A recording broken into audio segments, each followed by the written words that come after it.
Live. Live. This is the pro-black perspective on KWAZ Radio. I am your host, Onitaset Kumat, and it's gonna be, it's gonna be popping, right? Today we're going to open up the blueprint for Black Power. I've read everything but one chapter. The second to last chapter. I already read live to you the last chapter. Maybe everything but two chapters. But I'm going to tell you right now, page 568 is the best page in the book, because on that page, you're going to see that just a little cooperative economics can raise up your economic standing, right? No, regardless of what your economic bracket is at this moment. And I think that's actually a worthwhile thing to repeat. The thing is that it's obviously a copy of the Wall Street Journal. So the Wall Street Journal, I think it was January 1st, 1993, welcoming the new year, and they were talking about it. I'm debating whether I should just get right into page 568 or maybe give you a little bit of context with page 567 and 569. And I think the debate's over. I'll just give you the 567 and 569. And while you're busy figuring out, while people are coming in and coming out, and definitely dropping some likes, definitely do that. I'm gonna make sure I write that down. Drop a few likes. So while we're waiting for people to come in, we're gonna just go over the other pages. Okay. Put some likes. All right. So this section is about rural churches building businesses. Okay. So 568 is going to be a full page copy from the Wall Street Journal. But between 567 and 569, you're going to hear what Amos Wilson has to say. So I'm going to say is that the subtitle here is going to be, the title is this: Black Church, Key to Black Economic Empowerment. The Black Church as the key to Black economic empowerment. I don't agree, obviously. I'm not into that Christianity stuff. I think Amos Wilson was very into that Christianity stuff, and that's partly why he would say this thing, but I'm not into it, so I'm not going to agree to that. But all the same, let's just dig into it. Rural churches build businesses. So not all African American churches involved in economic redevelopment are located in major cities. A growing number of rural churches are launching businesses, providing job opportunities for their members, many of whom are poor people with few skills. When the non-denominational Mendenhall Bible Church was formed in the early 1970s in Mendenhall, Mississippi, church leaders knew that if they didn't provide jobs for their members, nobody would. So they created Mendenhall Ministries, a nonprofit corporation, and built a business complex that today includes a health clinic, law office, elementary school, thrift store, and recreation center.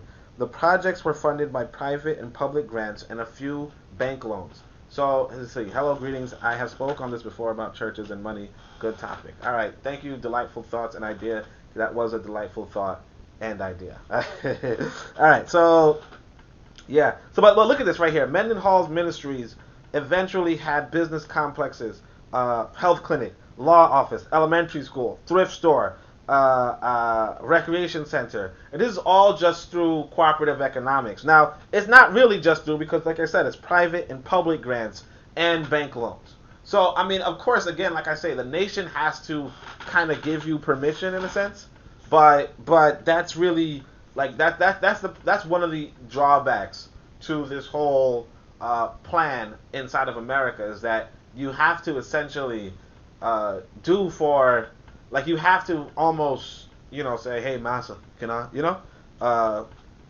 not going to finish that sentence, but all right, let's go. In building its schools, Genesis first, Mendenhall Ministries bought a long-abandoned school building for $20,000. It took church members 1 week to solicit the money from residents and corporations, but the building was in such poor condition, they soon realized that renovation was easily run into tens of thousands of dollars. That's when the church network stepped in.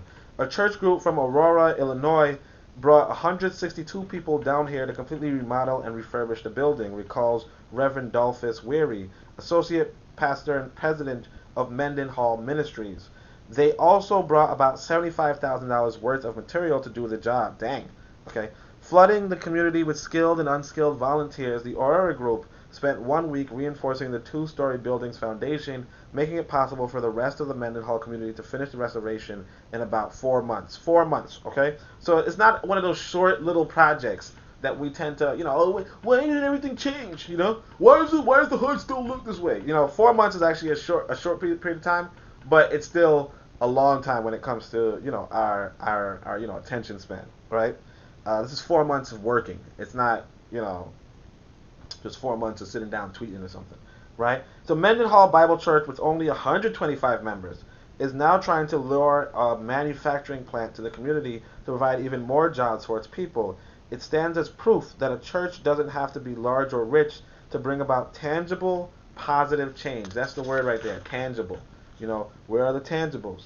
All right, so we're going to go to the next page. It says, we're going to skip 568 for now because, like I said, 568 is the best page in this book. And we're going to go to 569. So he says, most members of Hartford Memorial Baptist Church on Detroit's northwest side aren't on welfare. In fact, many are doctors, lawyers, accountants, and teachers. Hartford's pastor, the Reverend Charles Adams, was confronted by a challenge different from the one that faced Bishop Edwards. And so Bishop Edwards is from Meridian, Mississippi. He's going to be from the story on page 568, right? A decade ago, his sprawling church was surrounded by bottle-strewn dirt lots, abandoned buildings, drug houses, and plots of wildly growing grass. The 7,200 members of Hartford's Memorial are largely responsible for that change. The church opened a social service center in 1977, and it provides food, clothing, medical help, and emotional counseling. Oh, this is him quoting something. He's quoting something. He doesn't say who he's quoting, but or what he's quoting, but he's quoting something here. So this is somebody else's writing. So it says, the 7,200 members of Hartford Memorial are largely responsible for that change. The church opened a social service center in 1977, and it provides food, clothing, medical help, and emotional counseling to the underprivileged. It also started a school to train former criminals and drug addicts to be auto mechanics. Next, Mr. Adams raised $1 million from his congregation to buy lots that he describes as sitting foul and unused. The church leased them to Kentucky Fried Chicken and McDonald's restaurants, which quickly built large franchises and hired workers from the community. Once those businesses opened, other companies began investing in the area. Make sure you guys can't see me. All right.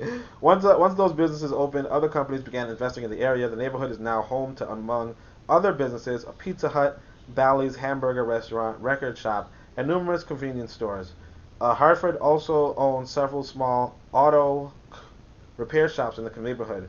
The church awakened the financial community to the value of the property, says Mr. Adams. Hartford Memorial works with a coalition of area hospitals and colleges to invest further in the community. With their help, it plans to open a car care mall. So now I think you want to you almost want me to rewind here. He's talking about how they leased, they got a building. The community raised $1 million so that McDonald's and KFC can come inside. So that these big major corporations, Pizza Hut, and I mean maybe Bally's Hamburger is not a big corporation, but you also see where he says they awaken it to the financial community to find value. So it's kind of like low-key colonization, like opening up your community to colonization, but it's just domestic, so we don't call it that. If it were in Africa and there was a leader saying, hey, McDonald's, come over here, hey, Kentucky Fried Chicken, come over here, we would say, oh, you're just looking to be colonized by America, right? But then when we have it in the black church, in the black community, where we raise the money and try to bring it, then we don't say, oh, look, you're just trying to be colonized. It's actually a weird irony, a weird parallel, but, we're going to let it stand. And again, like I said, this is not, look, I know some of you like Amos Wilson and you like his literature. I would not, I say, look, you can read whatever you want, okay? You can read whatever you want. But if you were trying to talk about real power, I would not say that this sounds like colonization, okay? This sounds like colonization. I would not say that this is real power, but to each their own. I see somebody joined us on the chat. Oh, it's PC. Ah, dang. Okay. Hey, what's good, PC? Uh, we're gonna actually go to the best page the in the book, and that's going to be page 568. But I was just warming it up so that people can get a feel. And like I said, anybody can join. You just go to the comment section, click on the Discord, create an account. When you create an account, just scroll down to the section that says voice chat or voice channels, and you're going to see that there's somebody on it. That's going to be me, Pro Black Perspective, and then you can join. And if PC's still there, you can join and talk with PC too.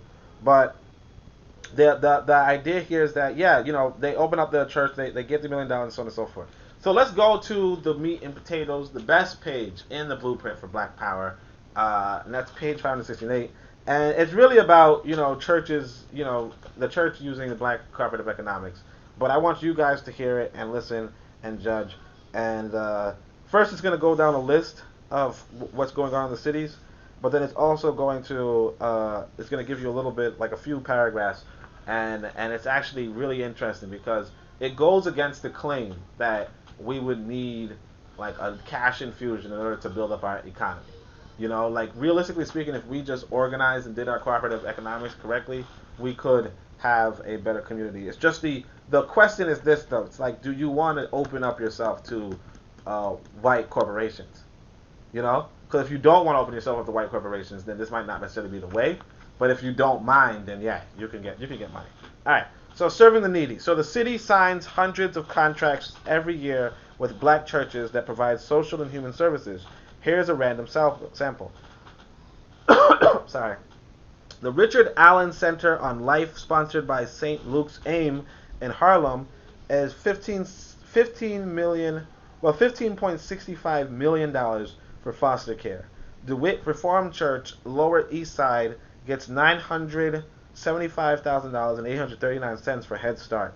Church on the Hill Family Daycare Center, sponsored by the Church on the Hill AME Zion Church in Harlem, gets $1.25 million for daycare.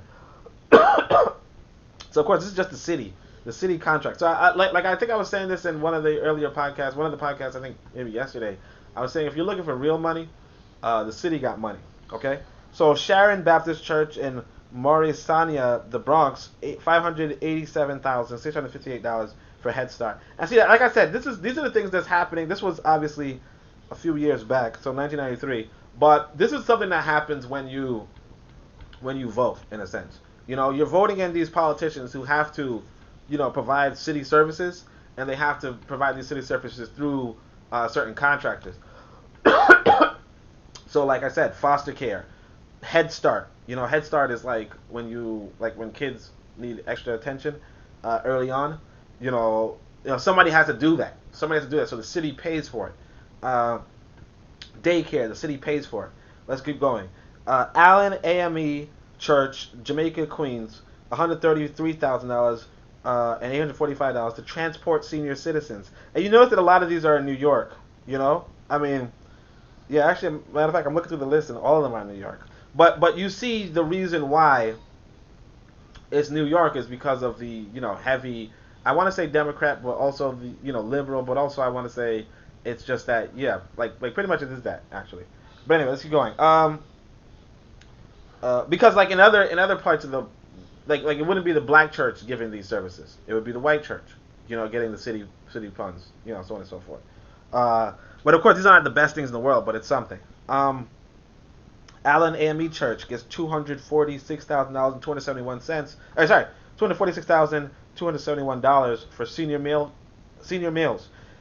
Allen Home Care Agency, Allen AME, gets $1.37 million for home care services.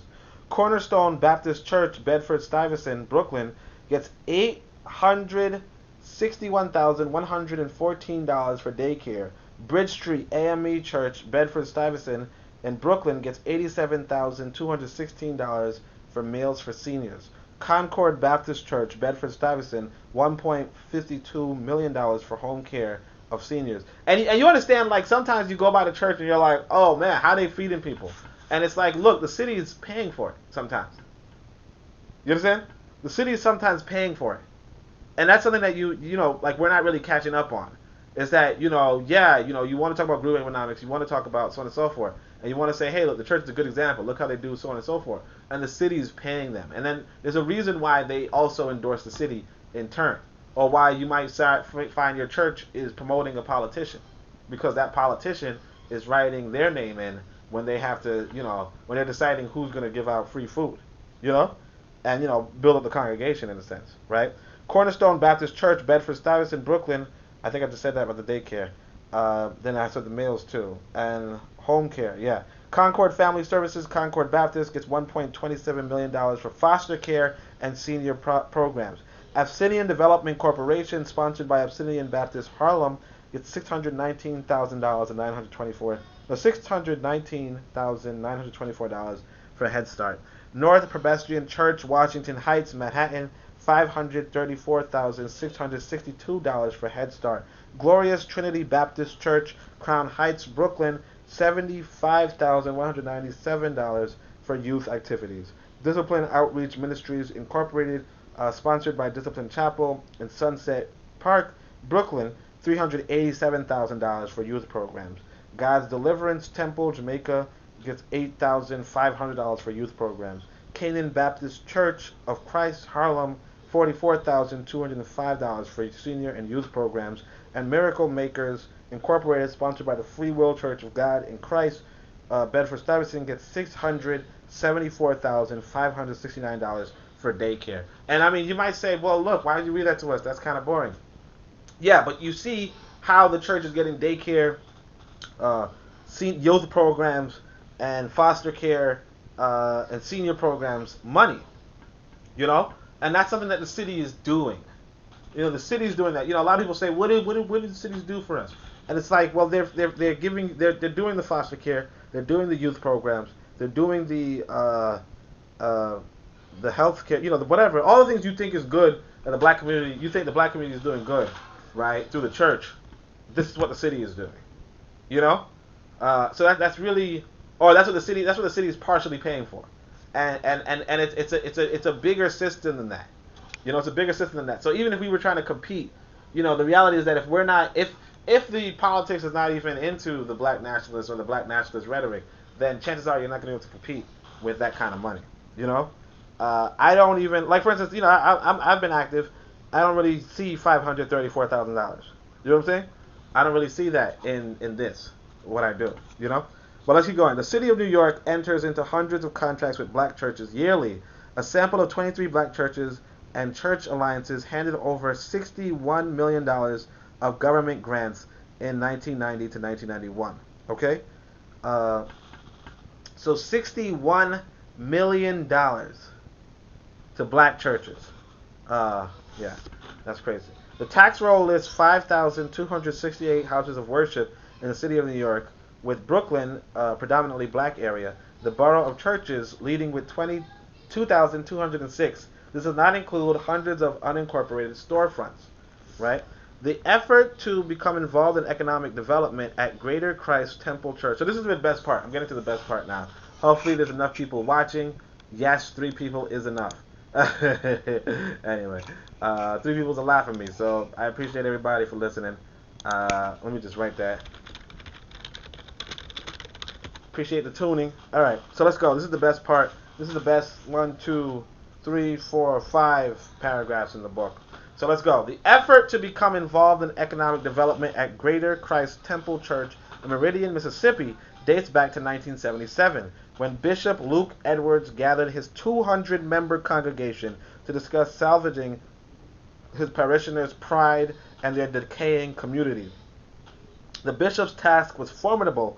Back then, 96% of the Greater Christ Temple Church congregation was on welfare. I'll say it again, 96% of the church was on welfare. I showed the congregation that they have the buying power to deliver themselves if they spend their money right. Okay? So, because some people are going to tell you there's a myth, like I tell you, there's another brother, he wrote a book, Myth of Black Buying Power. This right here completely contradicts it, right? He says, if you spend your money right, you can do something. So, Bishop Edwards combined church members' food stamps and purchased food items from a wholesale grocer. The church then began running a grocery store out of its auditorium. After 4 months, Amos Wilson italicizes 4. After 4 months, the members had earned enough to purchase a supermarket. Today, the church owns a 4,000-acre farm, 7 tractors, hundreds of cattle, 2 meat processing plants, a bakery, 3 restaurants, and an auto repair shop. It has expanded its ministry to Alabama, and none of its members are on welfare because they have been given jobs by the church. Greater Christ Temple uses the profits from its businesses to invest in other ventures. It owns several dormitories where most church members live. Young people who have problems at home or have been in trouble with the law also live there. The church operates office buildings, a computer room, a nursery, a cafeteria, a clinic, a library, a machine shop, and a school. In short, it has created its own community.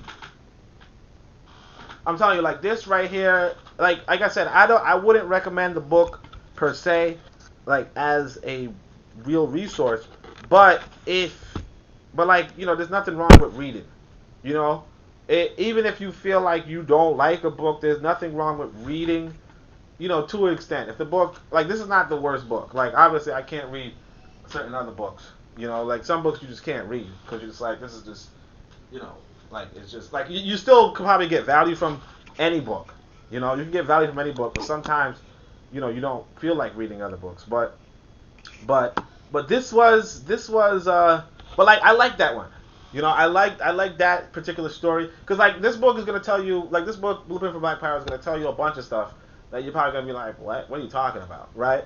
But this was just kind of like a snippet from the Wall Street Journal. I couldn't find it online for obvious reasons, but it's the January 1st, 1993 edition, 1993 article, and that's pretty much it. But I don't know. Is there anything that you guys want to say? I see delightful thoughts and ideas said. I like the idea, brother, or I like the idea, brother. You know. But anybody else have any comments, or should I just, you know, say there you go, like whoop, there it is. Let me type that. Yeah, because I mean, like I said, if you like, and that's the thing. So in the pro-black compendium, I did write that you can do a what do you call it? A food co-op. And so the food co-op, like there was a food co-op here, like there's a food co-op here in Brooklyn, right? Where you pay like $50 or something, and then you have to go, you know, go to where they are, and they'll leave a box of your food, right? Like let's say like pick up on Tuesday, you pick up the food and it's like just a bunch of veggies and fruits and juices and whatever, but it's at a discount. Hotep, brother. It's at a discount because when you get it from the wholesaler, like basically what your grocery store does is your grocery store goes to the wholesaler and then resells it to you. But if you go straight to the wholesaler, who might be a little bit, you know, further away or farther away, then you can get that same food at the cheaper price, the price that the grocery store buys it. So that means that for the same amount of money that you would be spending for, like the $50 that, like, you know how it is. You go to the grocery store, you spend $50, you might be walking around with a bag or two. You know, you're walking out with a bag or two. But if you go to the wholesaler, you could walk out with a whole box to fill up the whole back of your car, you know? And not just that, but you could also interact and engage directly with the black farmers who might be trying to sell at the wholesale market, you know? So you know, that's a business that anybody can engage in. You know, just going straight to the wholesaler, just driving to where the grocery stores drive, getting the food, bringing it back, and then having people pick up. And obviously you make your own selection, and so on and so forth. So I did outline that idea in the pro-black compendium because not only have I seen it in Brooklyn, but it's clearly worked. It works even in Mississippi. But you know, like I said, you know, anybody could do these ideas. They're always going to be good ideas. and good topics. But I would say that's probably the best page in the Blueprint for Black Power. It's possible that the best page isn't there. Is probably in the only two chapters I didn't read. But so far, this is like the most memorable page, and it really talks towards group economics. Bitter Medicine Podcast had a question. He says, "As far as you know, has there any opposition to group economics? Has anyone ever spoken or written that it isn't worthy practice for Africans? Just curious." Yeah, I mean, so that's what that's what Jared Ball in Myth of the Black Buying Power would tell you, that you technically cannot do group economics. Mostly because the amount of money that we have as a black community is minuscule as compared to white people. Now, I think that's a bit of an exaggeration because, like I said, not just because this page disproves the idea, but also because, you're kind of comparing, apples with oranges. You cannot, obviously white, you can't obviously expect to compete with Amazon, if you're trying to do some sort of, business. You can't compete with Amazon, but you can still deliver to your people and do so on and so forth. So the possibility of local group economics is always there. I think the Myth of the Black Buying Power is more so saying that you can't possibly you can't make a Walmart per se without, you don't have the resources. Mostly it's like you don't have the organization, which is something that we already know and we're trying to build. So it's kind of like I didn't really understand it. Like that was another book that, like I said, just like Blueprint for Black Power, has good information, good data, but you don't really necessarily agree with the thesis. So you would read it for there's a difference between facts and interpretation. So facts, wherever they come from, are good. Interpretation is not really good. So I would say for same with like Blueprint for Black Power, it has some pretty good facts throughout the book, but the interpretations are like I don't know if that's even doable. And then the same with Myth of the Black Buying Power by Jared Ball, where it's like, yeah, it has some good facts, but it's like a lot of it's just kind of like, oh, we need to have a socialist revolution, and anything short of socialist revolution is whatever. But it's like it's true that in capitalism you will have a poor people, but that doesn't necessarily mean that you and your community have to be poor. You can enrich your community.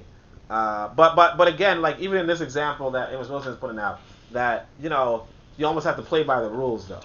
You have to play by the book, because if you don't play by the book, chances are that white people will try to compel you to play by the book, because you're in their country. And that just makes a lot of sense. That when you're in somebody else's country, you should play by their rules. And if you don't, then whatever. But don't expect them not to do what they need to do. You know what I mean? But anyway, anybody else have any questions? Great question. Any questions or concerns? Anybody have a different favorite page?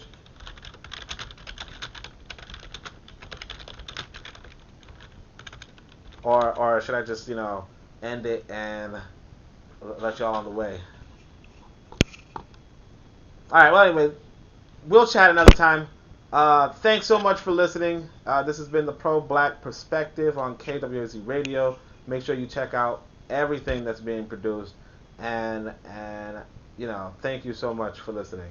Shem Yam Hotep.